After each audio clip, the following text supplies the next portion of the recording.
Hey guys, it's Steve. Welcome to my first speed build video here. Been posting stuff on Twitter for a while. Had a couple requests for some YouTube stuff.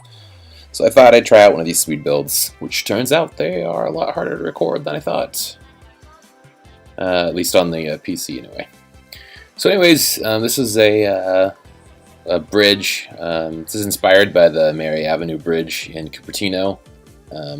Drive by this a lot when you're heading up to the city from South Bay, here in the Bay Area.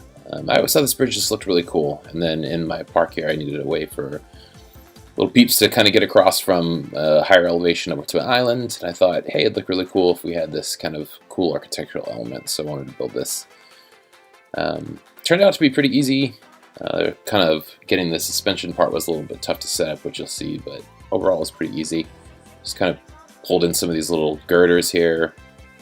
Got them kind of lined up first. You'll see me kind of checking around to make sure it mirrors the right way first. And this bridge has this cool kind of like diamond pattern to the towers, which I thought was really neat. Always looks like it's just sort of like delicately balancing out there. You cross on the freeway. So I thought it looked really cool spanning this water here. I wanted to try and make it pretty realistic, so I wanted to have some like nice beefy footers for where this would like stick into the ground. It's kind of one of the things that bugs me about this game is like the lack of realistic kind of footers when you see in real life. Once something gets really big, the amount of concrete that goes in the ground is huge, so I wanted to kind of beef those up. Here you can see I'm trying to play around with like how to figure out where to put down anchors for the bridge here.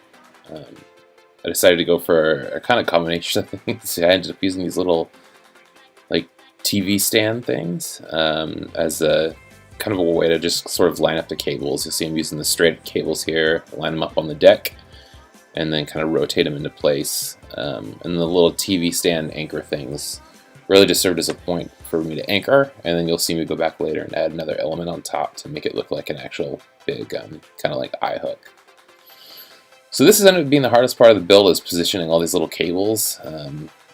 Getting the axes right was annoying. It seems like every time you reset the rotation, it's like the little bounding box would move, and it got harder and harder. So it took a little while here. You'll see me fidgeting around with it a little bit. But the nice thing is once you got one side set up, you could just mirror it to the other, and then you just had to get the second side set up and mirror it to the other. So after the first cables were in, it went pretty quick. So yeah, you can see I kind of lined them all up flat on the deck of the bridge first, and then tried to rotate them into place vertically, and then switched them over and kind of tried to nudge them into place there. One of the things I really like about this bridge in real life is just kind of this sense of open airiness to it, and I wanted that to be coming across too in this game. And so one of the things I had to do to kind of counteract that was reduce the amount of cables versus what's real life in this bridge. In real life, this bridge has a lot more cables, but I wanted it to feel kind of delicate and open, so I reduced it to kind of just 3 sets on either side of each tower here. In real life, it's more like 10. I'll try and drop some pictures in of the real one on the stream when I get it all edited here. So yeah, like I said, kind of getting these in place was a little bit time consuming. I think this ended up taking me like 30-40 minutes to get all these cables in place. But putting all the rest of the elements in this bridge ended up being really fun, playing around with like kind of gates and stuff. And then kind of putting all the lighting on it ended up being really fun too. I do wish we had more like straight, thin pieces in Planet Coaster. These little cables are great. I think you're supposed to use them for like wires or something, but you can use these things for a lot of pieces. I've seen people use these for fencing and like, grid systems, so you can use them for a ton of stuff.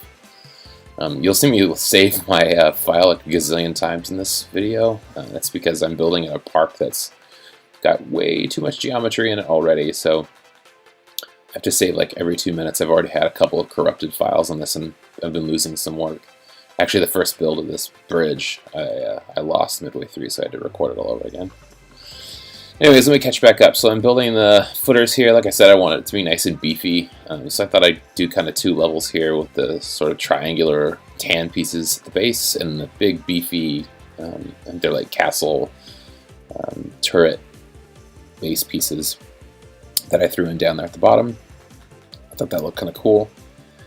And then I kind of threw in the bracing system for underneath the deck of the bridge.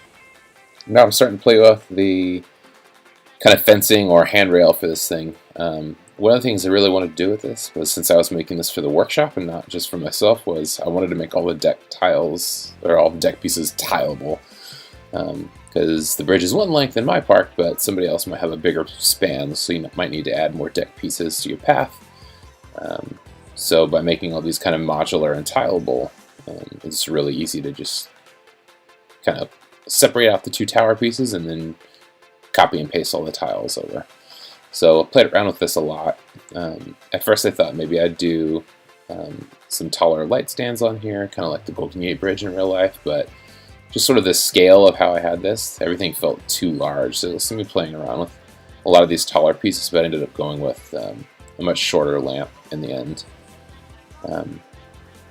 Also, like in real life, the bridge that I was inspired by, they've actually over the years have added sort of really tall fences, likely because it goes over such a major freeway here in the Bay Area, but they've added these like 10 or 12 foot fences to either side, which is unfortunate because it really sort of ruins the sight line of this delicate bridge. So even though it was my inspiration, I wanted to keep this a lot lighter for my creation here. So kept it short, and then I ended up using these sort of short stubby lampposts as the last tile piece.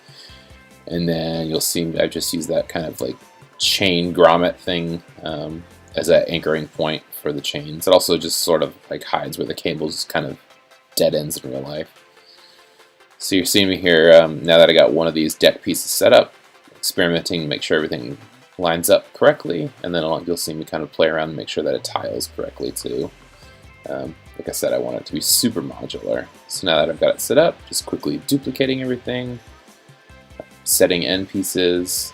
I may end up going back at some point and trying to beef up the ends. I'm not really sure. In mine, I think you can see where the stairs are.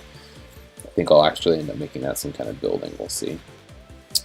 Lighting is really fun on this one. I wanted to make sure that it caught the little cables in an interesting way, so that from kind of across the park you could see these things. I really tried to make it so that you could, like, the lighting mechanisms were really hidden in other elements in this. So I think the spotlights tend to work best in this game. There's the most versatility with them, so I kind of rotated and rotated them until they were hidden in that base there of the kind of big stone footer. And then I tried a few different things with how to light the beams here. I tried these little kind of mini uplights at first, but they're cool, but they just don't have enough oomph to them. So I ended up having to, after I went through all the trouble placing these, I ended up taking them out and replacing them with big spots. You'll see here I'm kind of playing around with what is that bracing system's position too, because again I really wanted to try and hide these lighting elements as much as possible.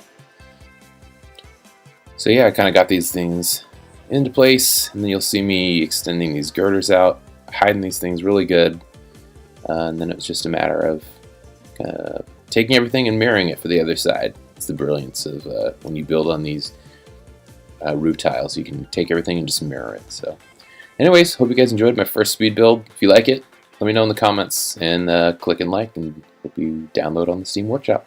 Thanks guys.